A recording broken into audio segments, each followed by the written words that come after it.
pasada estábamos viendo el tema de antinomias y lagunas, ¿sí? Les quiero poner, también al final de la clase vimos por ahí vimos el sitio oficial del Violómetro Constitucional. Quiero ponerles unos videos de hace algunos años, porque este proyecto de Violómetro Constitucional es un proyecto que nace por ahí del año 2015 por idea del investigador de la UNAM, se llama Roberto Duque Roquero. Y quiero ponerles este videíto. De hecho, les quiero poner dos videos para que entiendan un poquito más, les quede claro cuál es la intención del Violómetro Constitucional. Yo espero que hayan leído la parte final del sitio oficial que explica todo, ¿sí? Y para que entiendan sobre todo el tema de las lagunas, ¿sí? Cuando hablamos de lagunas en sentido amplio, cuando hablamos de lagunas, de esas lagunas técnicas a las cuales refieren los positivistas. Y también les dije por ahí que empezaran a relacionar este tema de lagunas, el concepto de lagunas jurídicas, con el concepto, de omisiones legislativas, ¿sí? Hay dos tipos de omisiones legislativas, las omisiones absolutas y las omisiones relativas. Y quiero que esto también quede claro en esta clase de Teoría General del Derecho. Vamos a escuchar primero Septiembre de 2015. A ver, tenemos... Él es Roberto Duque Roquero. Queridos 500 diputados que entran en funciones hoy, 1 de septiembre de 2015. Este video es de 2015, cuando nace este proyecto de Violómetro Constitucional.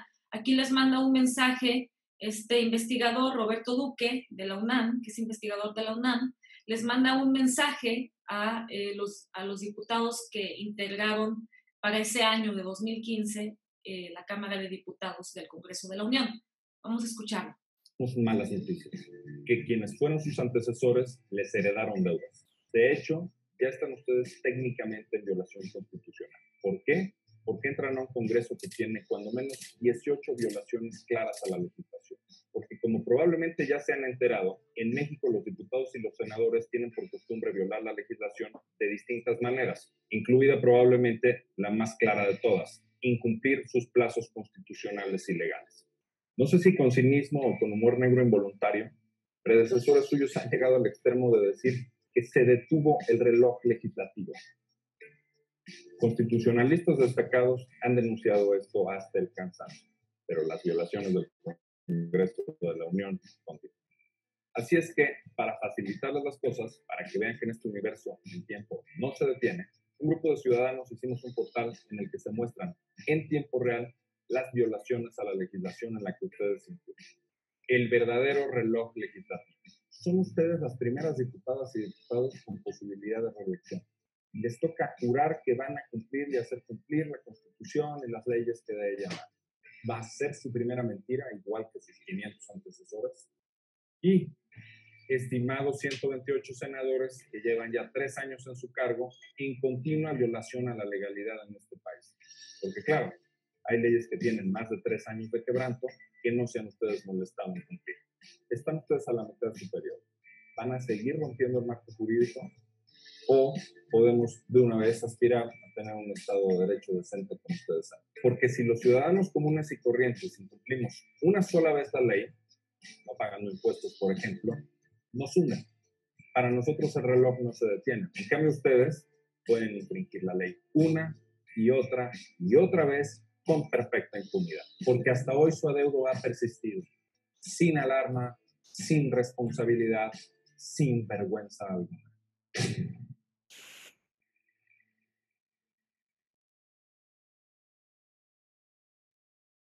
Y vamos a escuchar ese también. Bueno, soy Roberto Duque para hablarnos del Violómetro Constitucional. Él es académico de la máxima casa de estudios, también especialista en Constitución Y para saber más sobre este tema, nos da mucho gusto saludarlo aquí en el estudio. ¿Cómo estás, maestro? Héctor, muchas gracias. Con un gran gusto de estar contigo. Igualmente, bueno, ¿cómo vamos con este ejercicio ciudadano en donde, pues, si no lo tenemos, pues no podemos tener un seguimiento importante de quien se la pasa saltándose la ley como si nada, ¿no? Ha cumplido un año ya esta legislatura en el Congreso Federal y nada nuevo bajo el sol, Héctor. Siguen violando la Constitución todos los días sin la menor despreocupación, con total dejadez. Y esto es algo, por supuesto, muy preocupante en términos de Estado de Derecho y en términos de legalidad. Sí. Sobra decirlo, ¿no? En términos de Estado de Derecho y de legalidad. No tienen la costumbre de cumplir con los plazos, con los términos que la propia legislación les impone. Y por eso es que el violómetro constitucional es una herramienta en la que algunos colegas, en calidad de ciudadanos, y yo reunimos, digamos, acumulamos todas las violaciones constitucionales en las que hoy en día está incurriendo el Congreso, o sea, los diputados federales y los senadores. Aquí se ve un tablero en el cual puede consultarse cada una de estas violaciones de una por una con el tiempo real, porque una de las peores, pues, casi bromas de mal gusto o a lo mejor perlas de humor involuntario, sí, es que los legisladores nos han dicho que se detiene el reloj legislativo, pero esta es una total patraña. No hay tal cosa como que se detenga el reloj legislativo. Si la Constitución fija para expedir una ley, por ejemplo, o para hacer un nombramiento de alguna alta autoridad, una fecha, pues llegada a esa fecha se venció el plazo y empiezan a entrar en violación constitucional, ¿no es cierto? Entonces aquí en el Violómetro Constitucional, que es un portal de internet abierto al público, que está en el portal de Periodismo CIDE, del Centro de Investigación y Docencia Económicas, que encabeza Ricardo Rafael, se pueden ver todos estos relojes. Okay. ¿Qué opinan al respecto? Le han agarrado la onda de lo que trato de explicarles con esto, o sea, ejemplificarles con esto del violómetro constitucional. Hemos dicho que en teoría, la teoría general del derecho en sí, o sea, analiza las estructuras, sistematiza conceptos y que no se mete a los contenidos normativos. Sin embargo, o sea, yo sí quiero ponerles, por ejemplo, esta situación del violómetro constitucional con relación al sistema jurídico mexicano para que entiendan el concepto que hemos extraído de lo que es antinomia y lo que es laguna. Sobre todo que tengan bien claro el tema, el concepto de las lagunas. Por eso ejemplifico, les traigo este ejemplo del violómetro constitucional por lo que toca al sistema jurídico mexicano, para que entiendan, no es que estemos analizando el contenido de nuestro sistema jurídico mexicano, sino que estamos tomando un ejemplo para que entiendan el concepto de laguna y que luego también entiendan el concepto de omisión legislativa, que liguen el concepto de laguna al concepto de omisión legislativa y que sepan también que hay omisiones legislativas de tipo absoluto y también omisiones legislativas de tipo relativo. ¿Sí? Dice Selene, ¿entra en laguna o en antinomia? ¿Dónde crees que entre, Selene? A ver. El violómetro constitucional pone en evidencia que el órgano legislativo no se pone las pilas para legislar. ¿Sí? Pudiéramos decir que entra en laguna, pero también puede entrar pues hay ciertas omisiones legislativas que no son absolutas, que son parciales, ¿sí? Y que se pueden combatir en México, en nuestro sistema jurídico mexicano, a través de la acción de inconstitucionalidad, que es el medio que sirve también, el medio jurisdiccional, que sirve también para combatir una contradicción de una norma general con la Constitución, ¿sí? sea, la acción de inconstitucionalidad en el sistema jurídico mexicano es un medio jurisdiccional que sirve para combatir contradicción compleja, antinomia compleja entre Constitución y norma secundaria, y también va a servir para atacar una omisión legislativa de tipo relativo o una omisión parcial. Por eso quiero que entiendan, ¿sí?, que les quede bien claro el concepto de antinomia, laguna, y luego que liguen esto con el tema, con los conceptos de omisión legislativa, tanto absoluta como parcial. ¿Sí? Omisión legislativa, sí, o sea, lo primerito que ligamos omisión legislativa es con laguna, la ausencia de una norma, pero hay omisiones absolutas y también hay relativas. El violómetro constitucional pone en evidencia las omisiones legislativas tanto absolutas como relativas. Voy a volver a compartirles aquí el escritorio para que vayamos a la página del violómetro constitucional, que es esta. Incluso le voy a dar a actualizar, porque esta aplicación, esta herramienta tecnológica, tal y como lo dijo su creador, que es el investigador Roberto Duque Roquero, pues es una aplicación, es una herramienta tecnológica en tiempo real, o sea, que pone en evidencia violaciones constitucionales en tiempo real y también da cuenta de omisiones pasadas. Estas son las violaciones actuales del Congreso de la Unión, ¿sí? Y son en tiempo real, en tiempo real. Por ejemplo, este caso de la ley de propaganda gubernamental, ¿sí? Al momento del video, dijo que eran 8 años. Ahorita, si se fijan, el tiempo de violación, y ahí va corriendo. ¿Sí se fijan aquí cómo va corriendo segundo a segundo? En el tiempo del video estaba la violación de 8 años. Ahorita ya van 12 años, 3 meses, fíjense aquí, 16 días, 9 horas, 39 minutos, ¿y si se fijan cómo van corriendo los segundos? 52, 53 segundos, o sea, esto es en tiempo real. Esta ley es una ley reglamentaria que no existe, pero que los legisladores, el Congreso de la Unión, se impuso la obligación desde 2007 y luego luego en 2014 hubo una reforma constitucional que volvió a ponerse la obligación de que tenía que sacar esta ley reglamentaria del 134 constitucional en el tema de propaganda gubernamental y no la ha sacado. Ha incurrido en omisión legislativa, una omisión absoluta, porque no hay esa ley, ¿sí? No está esa ley.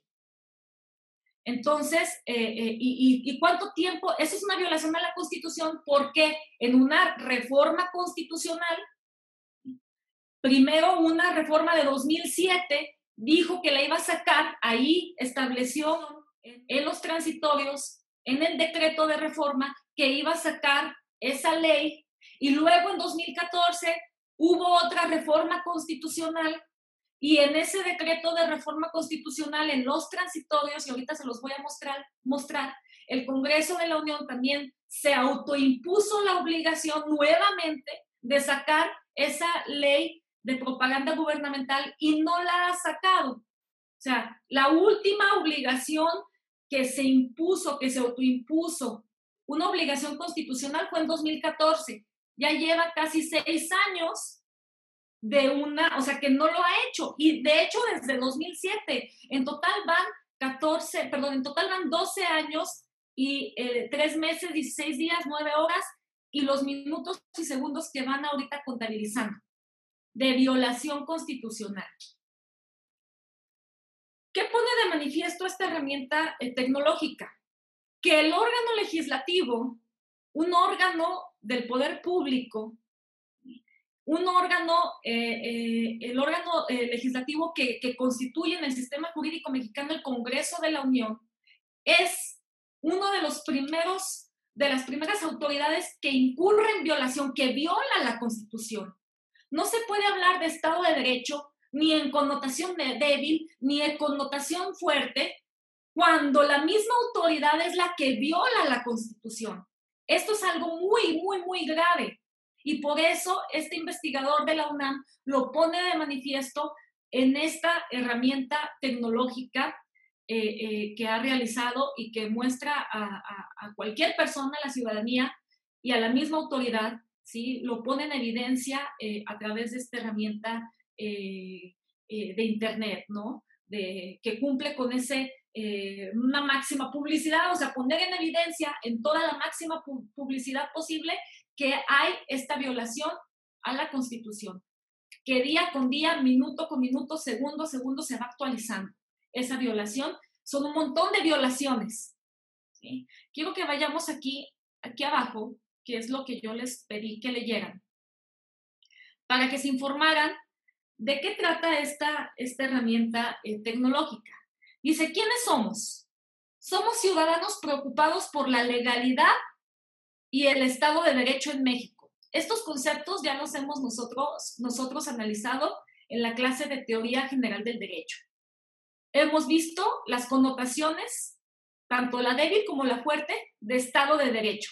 La connotación débil tiene que ver a la sujeción al principio de legalidad, y la connotación fuerte es lo que nos permite luego hablar de un Estado constitucional y por lo tanto democrático de derecho, porque además del principio de legalidad se tienen que cumplir otra serie de valores democráticos constitucionalizados, positivizados, como lo es la división de poderes, el control de constitucionalidad, la igualdad política y el reconocimiento de los derechos fundamentales. Aquí dice, la idea original es de Roberto Duque, que ustedes ya lo vieron ahí en pantalla, en ese video de YouTube. En colaboración con el CIDE, ¿sí? Con Ricardo Rafael, con Carlos Bravo Regidor, o sea, aquí vienen los creadores de esta herramienta tecnológica que pone en evidencia violaciones constitucionales. ¿Qué queremos? El violómetro pretende ser una herramienta útil para un mejor Estado de Derecho en México y para una mejor rendición de cuentas. Su fin último es dejar de existir. O sea, qué bueno fuera que no existiera. ¿Por qué? Si no existiera es porque no hay violaciones constitucionales. Existe porque hay un montón de violaciones, hay un montón de omisiones legislativas por parte del órgano legislativo que constituye el Congreso de la Unión. Por eso existe. Lo mejor, o sea, ¿qué es a lo que anhela? A no existir, a que no haya violaciones constitucionales de este tipo por parte del órgano legislativo. Que llegue el día en que el violómetro esté vacío. Eso será cuando en México no haga falta un instrumento como este porque los legisladores se apegan a la Constitución y a la ley. O sea, cuando no exista es porque pues, no va a haber violaciones y porque, por consecuencia, los legisladores pues, cumplen con su función. Una función formalmente establecida en la Constitución. La idea es que esta herramienta sea un esfuerzo colectivo. Deseamos que te sumes con tus ideas y que nos aportes la información que conozcas a fin de mantenerlo bien calibrado. Origen del violómetro constitucional, aquí dice. Luego, ¿qué dicen los jueces? Aquí hace mención, dice, artículos transitorios, forman parte del ordenamiento jurídico respectivo y su observancia es obligatoria. ¿Qué es esto? Mira, la Constitución, cada vez que se hace una reforma constitucional, pues esta reforma se contiene en un decreto que reforma la Constitución, los artículos tales y tales y tales, ¿sí? En donde se da cuenta de ese procedimiento, de ese proceso de reforma constitucional que viene establecido en el artículo 135 de la Constitución mexicana. En el 135 viene establecido la manera en cómo se llevan a cabo, cómo se realizan las reformas constitucionales. Recordemos que nuestra Constitución mexicana es una constitución rígida y que tiene un procedimiento complejo y establecido en la propia Constitución, artículo 135, para poder ser reformada. ¿Sí?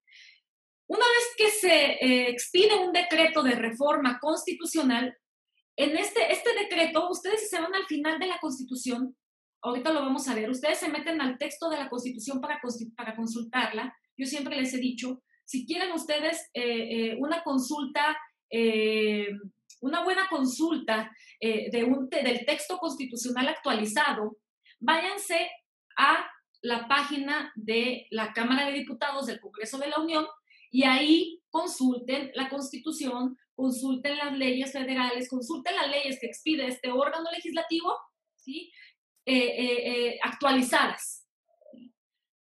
Y ahí ustedes se van al final de la Constitución y van a encontrar los decretos, cada uno de los decretos de reforma, ¿sí? Y van a encontrar artículos transitorios. Estos artículos transitorios de cada decreto de reforma constitucional lo han dicho los jueces, o sea, se ha establecido por criterios jurisdiccionales que forman parte de la Constitución.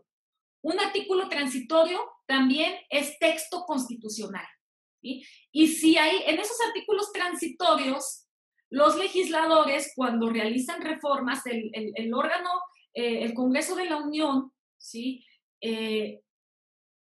Establece, en estos decretos constitucionales se establecen ahí en esos artículos transitorios las obligaciones que se autoimponen, ¿sí? Con motivo de esa reforma constitucional. Es muy común que en estos artículos transitorios se diga, ¿no?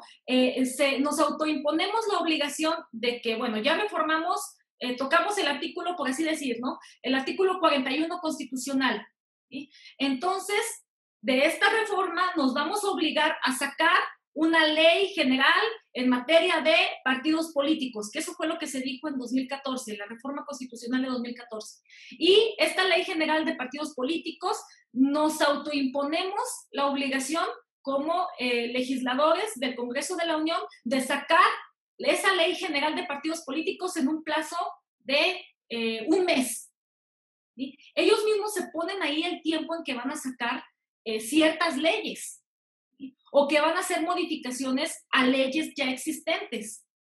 Y se ponen los tiempos para cumplir, pero incumplen con ese tiempo. Ese tiempo de incumplimiento es el que está plasmado en este violómetro constitucional, ¿sí? Y también quiero que lean esta parte. Omisiones legislativas, sus tipos. Esta parte es bien importante porque aquí te está definiendo lo que son las omisiones legislativas. Hay omisiones legislativas, y quiero que lean eso. Omisiones legislativas hay absolutas y hay relativas o parciales. Esas omisiones legislativas, tanto absolutas como relativas, pueden darse en dos versiones. Pueden darse con relación a las competencias de ejercicio obligatorio de los legisladores, o bien pueden darse con relación a competencias potestativas. O sea, los legisladores pueden incumplir un mandato que ellos mismos se autoimponen en estos artículos transitorios cuando hacen una reforma constitucional, o bien pueden derivarse son omisiones de tipo potestativo, o sea, sin que haya una obligación, sin que haya una temporalidad marcada por ellos mismos que les obligue a sacar determinada ley. ¿Sí? Quiero que lean esto muy bien para que hagan un cuadrito, ya sea que hagan un mapa mental en su libreta o en la computadora, como gusten, o bien hagan un cuadro sinóptico, o bien hagan cualquier tipo de esquema, no solamente como ustedes quieran, aquí se los dejo libre, para que puedan ustedes entender, clarificar los conceptos de omisiones legislativas y que me lo correlacionen con el tema que vimos de lagunas y antinomias la clase pasada. Que clarifiquen esto para que no se vayan a confundir, porque esto es muy importante que tengan estos conceptos clarificados como estudiantes del derecho. Inclusive, aquí abajo también hay textos, hay bibliografía recomendada. Por ejemplo, esto de la irresponsabilidad legislativa, que incluso es un articulito aquí de Miguel Carbonell, de 2014, o este otro de Leo Zuckerman, este otro articulito de cómo los diputados violan la ley y no pasa nada, o este otro de Pedro Salazar, ya tiene unos añitos, pero bueno, es la bibliografía que tienen aquí recomendada, Constitución Plástica, o bien algo más actualizado, también este articulito, ustedes ponen el título y lo van a encontrar. Recién, este está actualizado, todavía más actualizado. Lo hizo mi amigo, el doctor Raúl Montoya Zamora. Se llama Acciones por omisión legislativa como medio de control constitucional en materia electoral, pero también aquí les va a despejar todas las dudas con relación a estos conceptos de omisión de legislativa absoluta, relativa, parcial. ¿Sí? Apunten este título para que lo busquen. Está Open Access. Este artículo es de la revista del Tribunal Electoral del Poder Judicial de la Federación. La revista se llama Justicia Electoral. Ponen este título en Google y lo van a encontrar. Acciones por omisión legislativa como medio de control constitucional en materia electoral.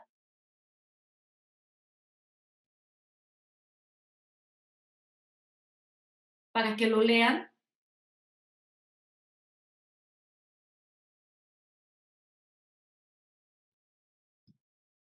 Y quiero que me hagan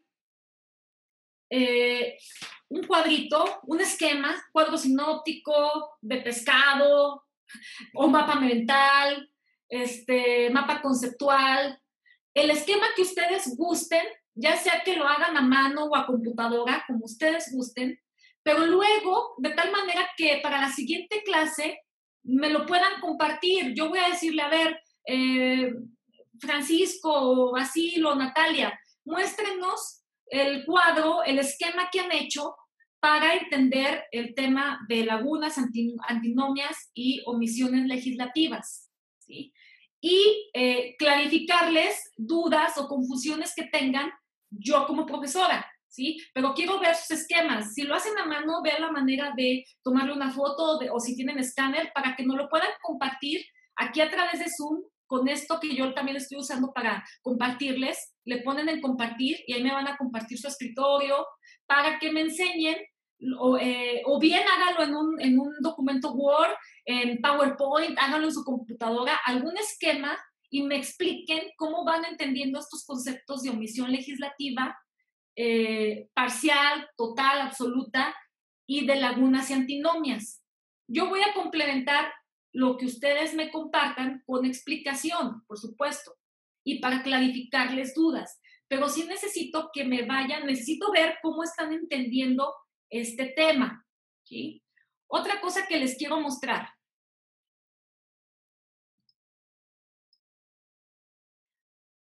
Cuando ustedes quieran, y ya se los dije, cuando ustedes quieran consultar leyes federales vigentes, leyes generales, leyes reglamentarias, cualquier ley expedida por el Congreso de la Unión, la Constitución misma, cuando ustedes quieran consultar las leyes, váyanse a los portales de los órganos, a los portales oficiales electrónicos de los órganos legislativos que emitieron esa normativa. Ellos tienen la obligación de tener actualizada la información que ponen ahí a disposición. De tal suerte que ustedes si consultan aquí la Constitución mexicana, o si consultan el Código Civil Federal, o si consultan cualquier ley que expide el Congreso de la Unión, van a encontrar el texto vigente con la última actualización, hasta la última reforma.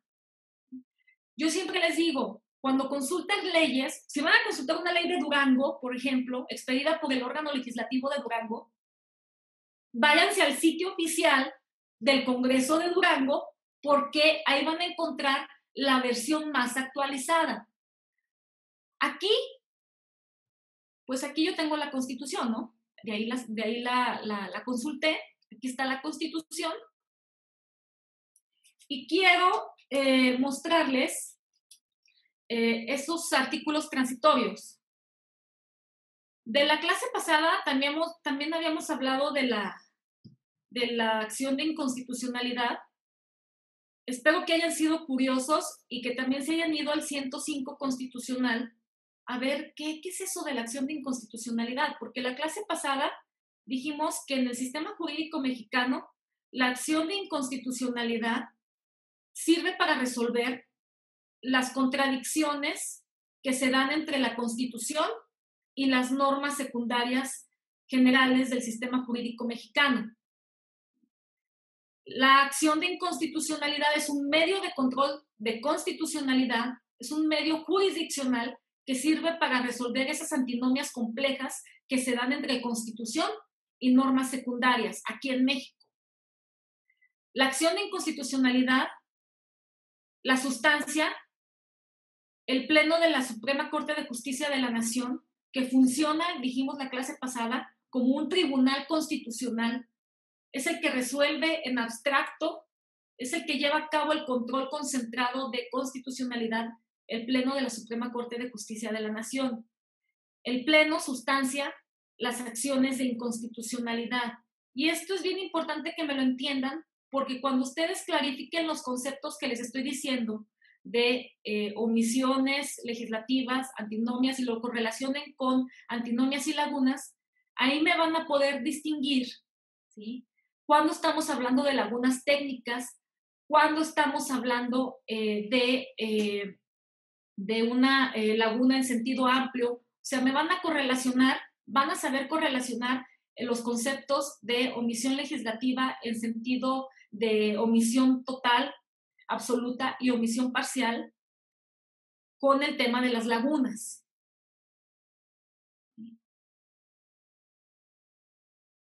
Vámonos al 105.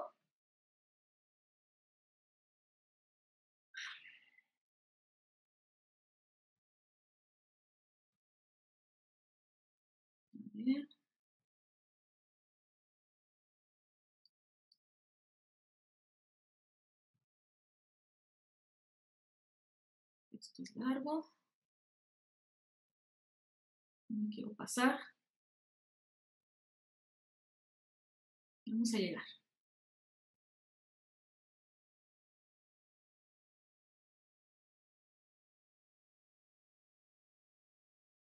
(103, 104, 105). La Suprema Corte de Justicia, aquí estamos. La Suprema Corte de Justicia de la Nación conocerá, en los términos que señale la ley reglamentaria, acuérdense, les dije, hay una ley reglamentaria del artículo 105 constitucional, ¿sí?, de los asuntos siguientes va a conocer. Va a conocer, fracción primera, habla de las controversias constitucionales, que también son un medio de control de constitucionalidad y que en esta ley reglamentaria del 105, que la tengo por acá, es esta, ¿sí?, aquí se establece la parte procesal, o sea, las reglas procesales que van a aplicar tanto para la controversia constitucional y para la acción de inconstitucionalidad, y que se va a llevar a cabo ante el Pleno de la Suprema Corte de Justicia de la Nación. Aquí están las controversias constitucionales, pero a nosotros ahorita nos importa la fracción segunda, que habla de las acciones de inconstitucionalidad. Aquí dice, fracción segunda, va a conocer la Suprema Corte de las acciones de inconstitucionalidad que tengan por objeto plantear la posible contradicción entre una norma de carácter general y la Constitución, y esta Constitución. Y aquí dice, las acciones de inconstitucionalidad podrán ejercitarse dentro de los 30 días naturales siguientes a la fecha de publicación de una norma por los siguientes sujetos. Una norma es expedida por el órgano legislativo, se publica y se tienen 30 días para que cualquiera de estos sujetos interpongan, puedan plantear que hay una contradicción entre esa norma y la Constitución, para que puedan plantear esa antinomia compleja que se da en este modelo de Estado constitucional y pueda resolver si efectivamente hay contradicción o no. El órgano competente para resolver, que es la Suprema Corte de Justicia de la Nación, en su carácter o en su funcionalidad de tribunal constitucional en nuestro sistema jurídico mexicano. ¿Quién puede interponer una acción de inconstitucionalidad? Aquí dice quién.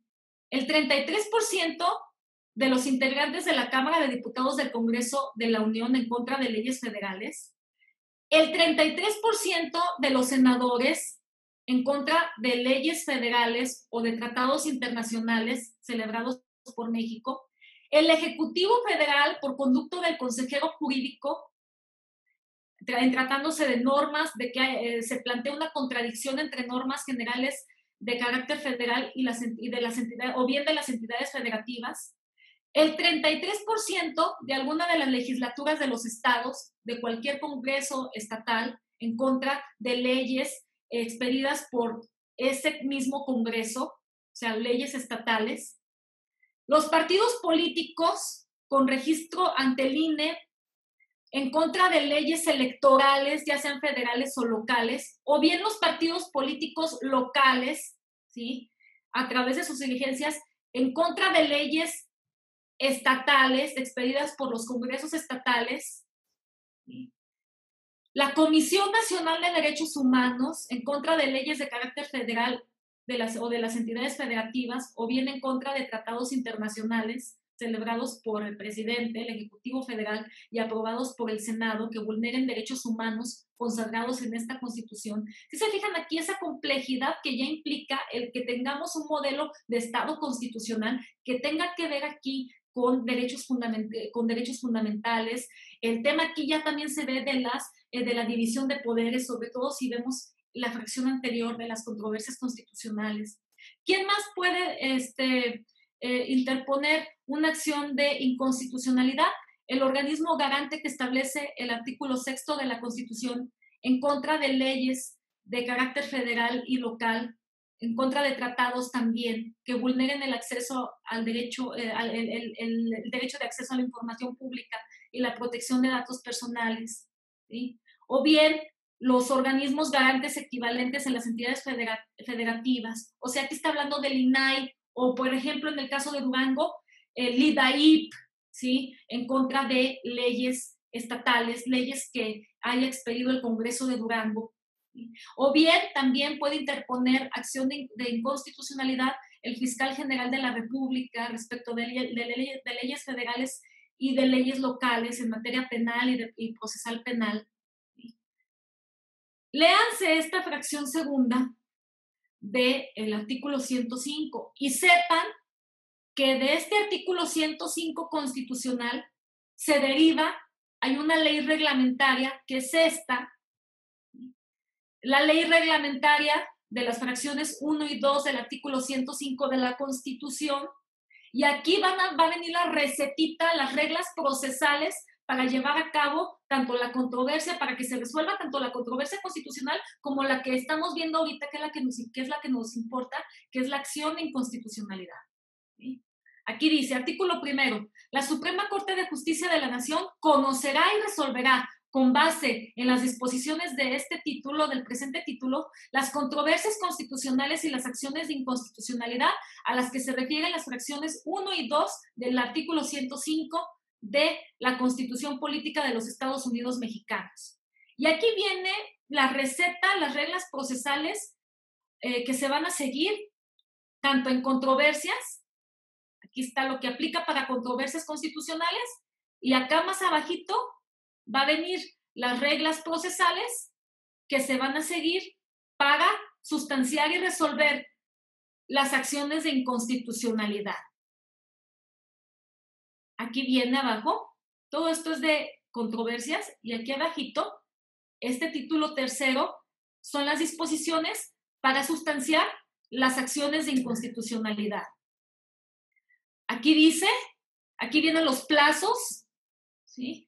Viene cuáles son los requisitos que debe de tener la demanda de acción de inconstitucionalidad. Esos sujetos que vienen enlistados en el 105 van a presentar una demanda. La demanda tiene que seguir estos requisitos, ¿sí? Y aquí vienen las reglas procedimentales. O sea, aquí vienen todas las reglas procesales para que se sustancie este procedimiento jurisdiccional de acción de inconstitucionalidad. Vámonos otra vez a la Constitución y con esto termino, ya para irnos. Los artículos transitorios. Quiero que vean, si nunca han visto los artículos transitorios de la Constitución, conozcan, sepan desde hoy y que no se les olvide que cada vez que hay reformas, cada vez que hay un decreto de reforma constitucional, ¿sí?, estos van formando parte, hay artículos transitorios en esos decretos de reforma y estos se van incorporando aquí a la Constitución. La Constitución tiene 136 artículos. Y después van a ustedes a observar, a advertir este apartado de decretos constitucionales, de reforma constitucional, cada uno con artículos transitorios.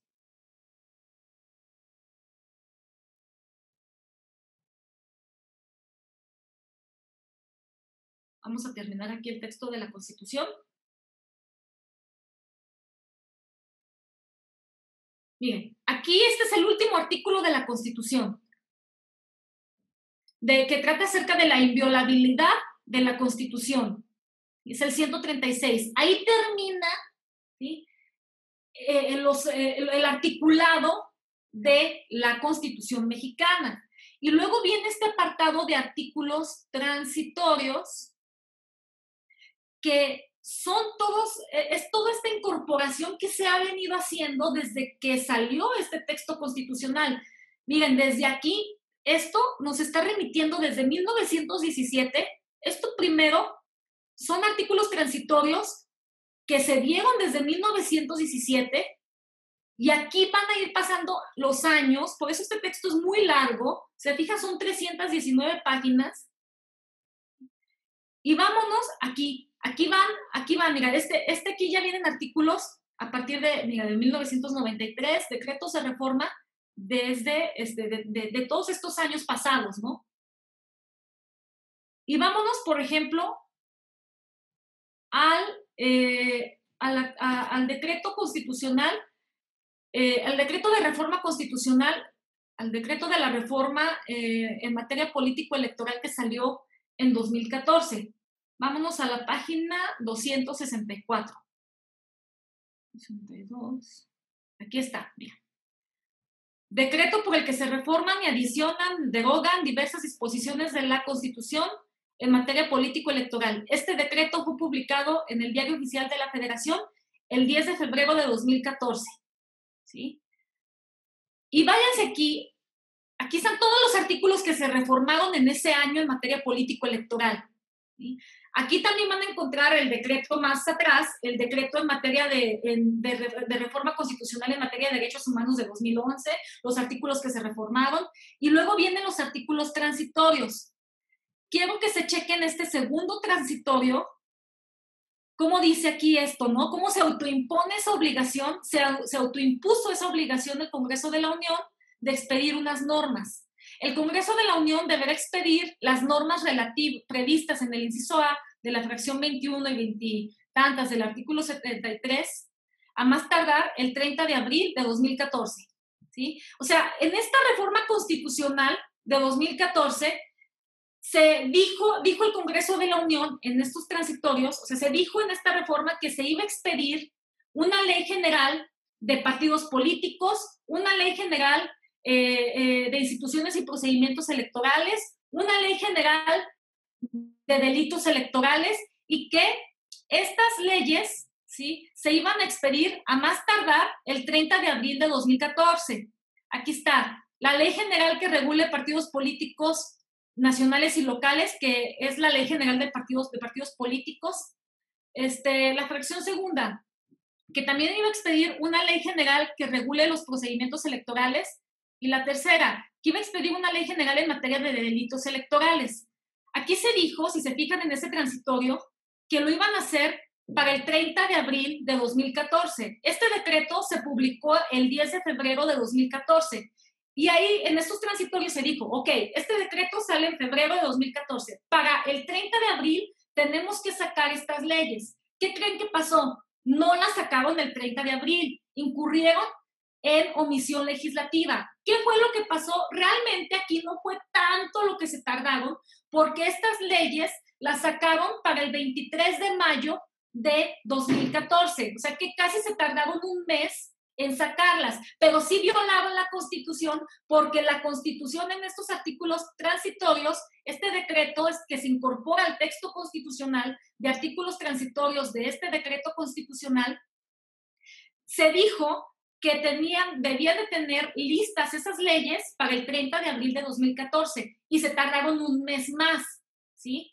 Hoy por hoy sí tenemos ya esas leyes. Hoy por hoy tenemos la Ley General de Partidos Políticos, tenemos la Ley General de Instituciones y Procedimientos Electorales y tenemos la Ley General de Delitos Electorales, pero no se emitieron en tiempo. Hubo un plazo que incumplieron el Congreso de la Unión como órgano legislativo encargado de llevar a cabo la emisión de normas, ¿sí? Entonces, aquí también está diciendo Basil, ahorita dejé de compartir, maestra, también en la revista jurídica hay un artículo muy bueno llamado La acción de inconstitucionalidad por omisión legislativa en la Constitución mexicana, un avance en el acceso de la justicia constitucional, de Laura Rangel Hernández. Ok, Basil, lean esto.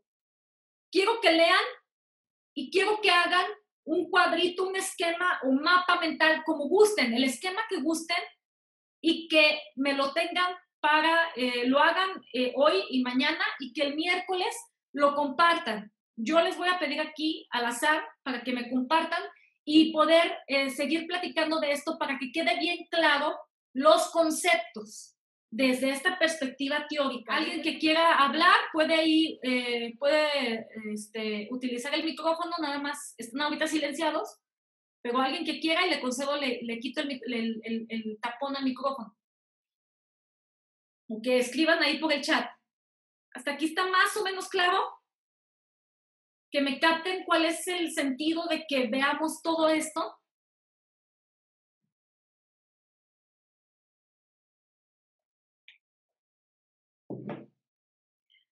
Selene, que tenía ahí dudas. ¿Sí? Vamos a irlo entendiendo más, o sea, estamos en proceso de entendimiento, ¿sí? Espero que para el miércoles tengamos más claro el panorama. Y si no, nos vamos el viernes hasta que lo tengamos bien claro. Y ya nos vamos de vacaciones. ¿Qué onda? Dice Basil que sí. A ver, a Ángel, Mejorado, a Ángeles, César, Edith, Alma, Tomás, maestra, por ejemplo, para compartir los mapas de la próxima clase, ¿cómo se compartiría? Mira, para compartir, ustedes lo hacen ya sea a mano o en la computadora, en Word, PowerPoint, o sea, vean de tal suerte que ustedes aquí, en la herramienta esta de Zoom, en la parte de compartir pantalla, me compartan sus escritorios, así como yo les comparto cuando vemos unas diapositivas o ahorita que vimos videos. Ustedes compartiendo ahí, ya sea que se vayan a un archivo que tengan ahí de Word, de PowerPoint, o que si lo hicieron a mano, pues que le hayan sacado una foto a su libreta y luego o lo hayan escaneado y lo tengan en la computadora. Si les es más fácil en la computadora, pues abran un archivo de Word, un archivo de PowerPoint, un archivo de dibujo, y hagan ahí un esquema para que me ejemplifiquen y que me digan cómo están entendiéndolo, para que me lo puedan compartir aquí por Zoom, me compartan su escritorio, le ponen en compartir pantalla y ahí en desktop, que es la primera opción, y luego le dan en compartir, ahí van a poder hacer lo que yo estoy haciendo ahorita cuando les estoy explicando. Dice Selene, sí, solo que hay que digerirlo un poquito mejor, espero que con la lectura se aclare más. Sí, claro, tienen que ver. ¿Alguien quiere hablar? ¿Es mapa mental? Sí. Dice Natalia. ¿Es Natalia? No, es Basilia. Ah, ok, Basil, deja nada más contesto lo de Natalia. Lo que gustes, Natalia. Mapa mental, conceptual, ahorita les voy a dar chance de que me hagan el esquema que ustedes gusten. Mapa mental, conceptual, diagrama de pescado, pirámide, infografía, lo que ustedes gusten hacer para ejemplificarme esto, para decirme, mira, maestra, yo entiendo esto, que es así, así, así. Omisión legislativa es esto, esto y se correlaciona con el tema de la laguna de esta manera. ¿Sí? Ahora sí, Basil, ¿quieres decir algo? Sí, nada más para ver si no estoy tan perdida. Entonces, lo que es, bueno, los conceptos de antinomia y laguna son son los que Ferrajoli asume como problemas que demandan una solución, que no se contradigan a la falta de plenitud en el discurso de Estado de Derecho. ¿Sí? ¿Sí? ¿Sí es Sí. así? Sí, Okay. sí vas bien. ¿Ya viste la clase pasada? ¿Ya la analizaste en YouTube? También leí lo que seguía del libro de Ferrajoli, por eso quería como... Sí. En Ferrajoli van a encontrar esto de la página 11 a la 14. Y si es necesario, váyanse a la clase pasada de YouTube para que también digieran esto más fácil, porque ahí les extraje los conceptos y se los puse ahí en diapositivas para que les quedara todavía más claro. Pero en efecto, antinomias y lagunas son problemas, dice ahí que son vicios, son problemas que demandan, que requieren una solución. La solución es distinta en un modelo de Estado legislativo a un modelo actual, que es como lo que tenemos actualmente en México, es un modelo de Estado constitucional, que es un modelo complejo, ¿sí? Entonces, y aquí en este modelo de Estado constitucional es en donde vemos esa cuestión en las antinomias, esa contradicción compleja entre constitución y norma general, norma secundaria, que tiene que ser resuelta, ¿sí? A través, dice Ferrajoli, del control de constitucionalidad. Y él se enfoca al control concentrado, que en nuestro sistema jurídico es esas acciones de inconstitucionalidad que resuelve la Suprema Corte de Justicia, el Pleno de la Suprema Corte, ¿sí? Necesito que vuelvan a leer, que lean todas estas recomendaciones bibliográficas que les digo, que vayan otra vez a la clase de YouTube, a la clase de la semana pasada en YouTube, que vuelvan, espero que pasado mañana, también esto lo vuelvo, voy a ver si mañana ya les puedo subir la de hoy, para que también lo vean, si no ahorita ya tomaron apuntes, que lean esa bibliografía que les señalo, y que lo digieran más todavía. Pero no nomás quiero estar explicando, o sea, me urge, necesito saber cómo lo están entendiendo ustedes, ¿ok? Damos por terminada la sesión de hoy. Dice Saraí, Miss, o sea, vamos a hacer el esquema sobre todas las omisiones aparte de las lagunas y antinomias. Sí, mira, ahí en la página del biolómetro, ahí al final, te dice, ¿sí? Bien clarito, qué son las omisiones, tanto las absolutas como las relativas. Te explica muy bien, ¿sí? De ahí sácalo. Y si necesitas leer más, lee más, ¿sí? De otras fuentes para que me expliques. Yo quiero que me expliques omisiones absolutas, omisiones relativas o parciales y que me correlaciones esto con el tema de las lagunas. Eso es lo que yo quiero. El esquema, tú manéjalo libre. Yo requiero que me entiendas, que me clarifiques conceptualmente eso. ¿Ok? ¿Listo? ¿Nos vamos? Que ya nos pasamos como 10 minutos. Vámonos pues. Nos vemos el miércoles. Les paso mañana el ID y espero mañana, espero tenerles subida ya esta sesión y que no haya habido problemas con la grabación, porque por eso empezamos tarde, porque estaba yo teniendo problemas para grabarla. Tengo que liberar aquí mi disco duro de la computadora. Ok. Nos vemos hasta el miércoles. Cuídense mucho. Bye.